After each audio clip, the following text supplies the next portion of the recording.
Hello, first graders.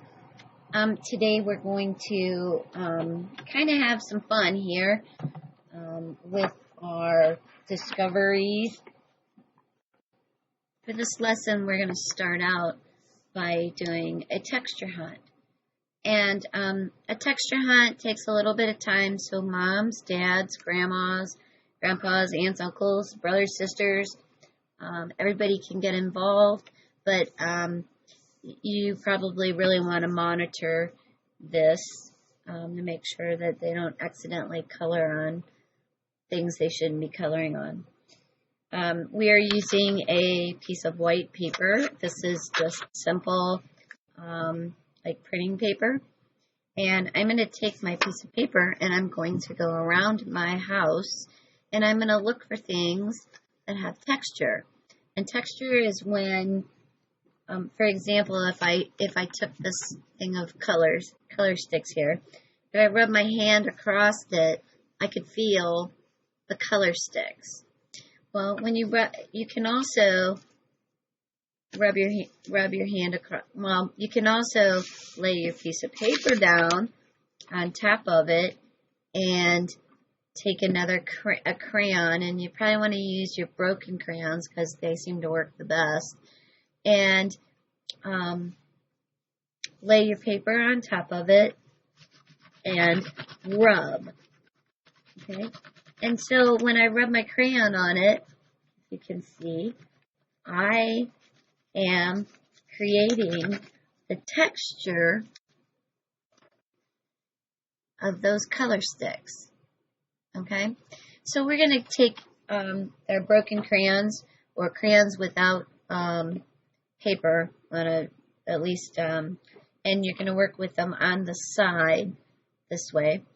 And I'm not telling you to break your crayons, but do whatever you need to do. But broken crayons work best. I went around and I found some things in my house that have texture to it, and I'm just gonna, because I can't really lug my video camera, my thing around with me so you can see. So I found objects that have texture, and I'm going to use different colors, and I'm going to rub to pull out that texture. Okay?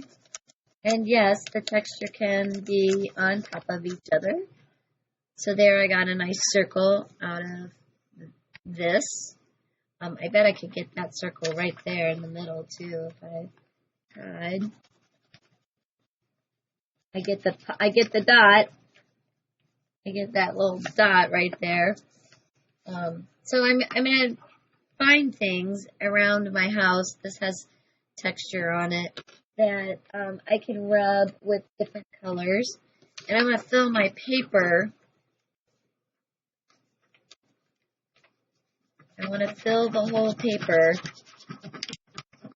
Nice. Came out nice. With my texture. That's what I'm doing. So, again, parents or whoever's monitoring this activity, try to pay attention to what they're coloring on so they don't accidentally color on something that might get you upset.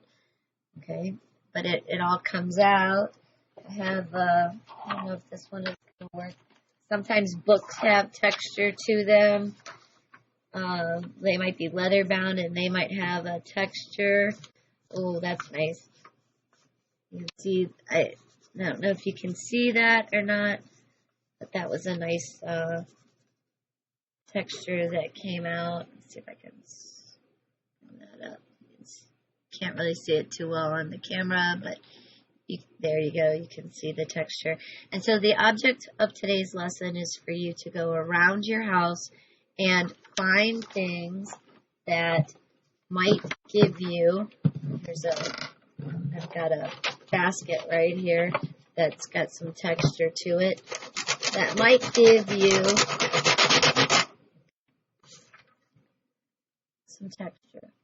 And please try to fill as much of the paper up as you can with texture and as many colors as you can. You can see I've used orange and green and red and brown so far.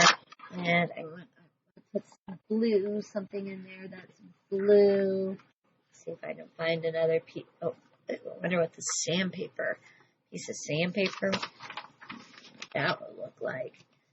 So just experiment with it. Ooh, I get the holes in the sandpaper plus the little roughness. That's kind of fun. All right. So fill your paper. I know this it gets a little addicting doing this. The kids love to find different things, but try to get them to fill the whole piece of paper and hang on to this piece of paper because we're going to use it again next week. We're going to be doing some artwork on top of the textures that we have found. So let's hang on to that, put it in a safe place until next time. Right? So have fun finding your textures. I'll see you next week.